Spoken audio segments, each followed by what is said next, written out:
This 42-room mansion named Sagtikos Manor in Bay Shore started being built in 1697 as the summer home of Stephanus Van Cortlandt. Today it survives as a unique Suffolk County-owned historical site and house museum managed by the Sagtikos Manor Historical Society, which preserves the manor's over 300-year-old history. Literally, you walk through time. You're in the 17th century, right into the 20th century, and it's just amazing. Things were left as they were. Sagtikos Manor dates back to 1692 when Stephanus Van Cortlandt, he was the first native-born mayor of New York City, but he purchased the property from the local Sagtikos Indians, and it was about a couple of hundred acres at the time. And in 1697 he built a small, like Cape Cod house, which gave him a kitchen, a living room, and a loft, and maybe another bedroom or a bake room type of area. After he passed, it was sold to the Carl family. You'll know about Carl's River, and that's the same family, and they had owned large properties up in the Dix Hills in the Comac area. They never added on, but they did work the property. And then the Carl family sold it to the Thompsons, and the Thompsons came from Setauket. It was Jonathan Thompson who purchased it for his younger son, because the laws of the English at the time is he was not allowed to split apart his properties to his children, so his elder son got the property up in Setauket. And he purchased this for Isaac, who was only 15. And Isaac Thompson then married Mary Gardner, and those two names connect, and Mary Gardner came from East Hampton. And that was in 1758 that Isaac got the property, married Mary, and they added on to the property in 1772. When they added on, they never destroyed what was here. They just literally added on another parlor, a hallway, and then plenty of more bedrooms that were here because they had an extended family. But this is where it all starts, from 1758 with the Thompsons and the Gardners coming together, and the house has been owned by the families of Thompson and Gardner up until the property was sold in 2002, so Suffolk County. So it's been quite a few hundreds of years, and they never destroyed what was here.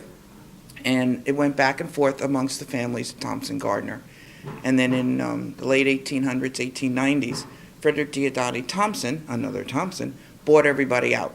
And he wanted to make this a place for his friends to come for the summer. He added on the east wing, which is a large room, about 20-foot odd ceilings, and then he added on a west ring of 3 stories, which gave him a formal dining room, a nice kitchen, and plenty of bedrooms and places for the servants to live. When he was planning this, he hired Isaac Green. He was the local architect in the area who had also done a lot of the Gold Coast mansions at the time. So in 1900 is about the time, or 1902 is when the house was added on. And so the rooms in 1902 came to the amount of about 42 rooms now you have in a state. But he never destroyed the 1697 house, never destroyed the addition for 1772. He may have added a few bathrooms so he can accommodate his guests when they came. And then he decorated it in the style that he wanted, but he also kept history. Another unique thing about Sagtikos Manor is that nearly all of the historical artifacts displayed were once owned by the families that lived there. This house came fully stocked. So most of the houses that you'll find today, you'll go in and they have been empty, and later on they add the furniture from the particular periods. We don't want any more furniture. For example, we believe we have a Duncan Fife table. There was a recent exhibit at the Metropolitan of Duncan Fife and his cabinet-making furniture, which is about the 1820s, 1830s time frame. Going through the paperwork we have, I found the original 1692 deed between Stephanus Van Cortlandt and the Indians. So you never know what you're going to find in this house. And we've been finding so many different treasures that we're just amazed, and it gives us a lot of knowledge. It's a puzzle, and we're putting all the pieces together, and hopefully we can tell the story from the Van Cortlandts all the way up to the Gardners, and it will tell the story about these people, how they lived, the contributions to the community, and they were very involved. All of them seemed to be involved in history and preserving history, and we're very lucky, because without that we would never be here today. Sagtikos Manor is also famous for the historical events that occurred there. This is one of the few houses that can really make the claim that President George Washington actually slept there. It's recorded in his diary that he stayed there during his April 1790 tour of Long Island.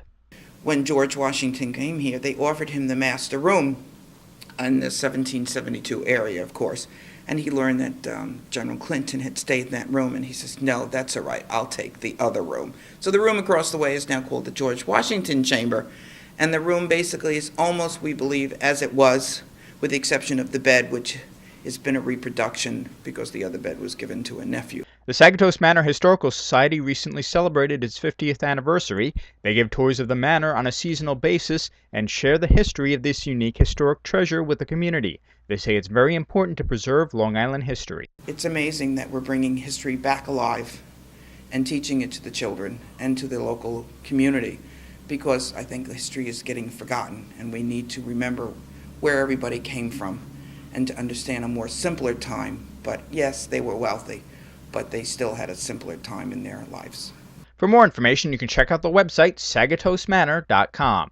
As a house museum, Sagtikos Manor continues to offer a rare glimpse of what these historic South Shore estates once looked like. In Bay Shore, Collora reporting, Long Island Online News.